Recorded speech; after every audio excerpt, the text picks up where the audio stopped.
success in one endeavor doesn't necessarily predict the same in another. From a statistical perspective, the more times you win, the more inevitable failure becomes. Because except for John Posioric, who played exactly one game for Houston in 1963, nobody bats 1,000. And the more unrelated the subsequent mission, the greater the chance of stumbling. Such as turning a 3-row crossover into a plug-in hybrid by exchanging its driveshaft and differential for batteries and an electric motor. To be fair, Volvo doesn't actually convert a finished XC90 into a T8 twin-engine plug-in hybrid. There is no team of Swedish robots ripping out Haldex hardware to make way for the 9.2 kWh battery pack that gets bolted into the driveshaft tunnel. Volvo's scalable product architecture was designed from the start to accommodate the rear-mounted 87 horsepower AC motor that differentiates the T8 from other XC90 models. Volvo calls this version twin-engine because it retains the 316 horsepower turbocharged and supercharged 4-cylinder that powers the T6. But the T8 in fact has a third power source, a 36 horsepower electric motor that sits between the gas engine and the XC90 single-quote S8-speed automatic transaxle. Total system output is 400 horsepower and 472 pound-feet of torque.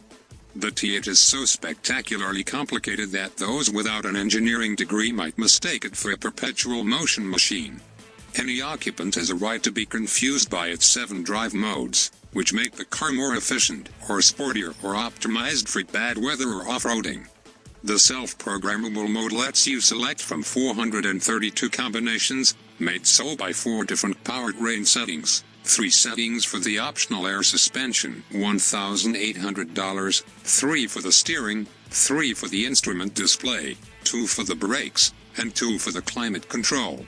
In electric mode, the T8 operates as a rear driver, and if you go easy on the accelerator, you can travel up to 13 miles before the gas engine kicks in. At other times, only its front wheels are driven, and selecting the battery-saving mode will force the T8 to use the gas engine to recharge the battery, adding about 5 miles of electric range.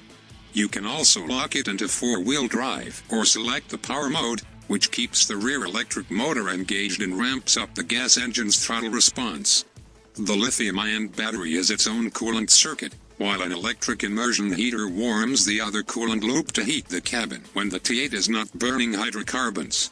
Both electric motors are capable of recharging the battery during deceleration or when sending torque to the wheels.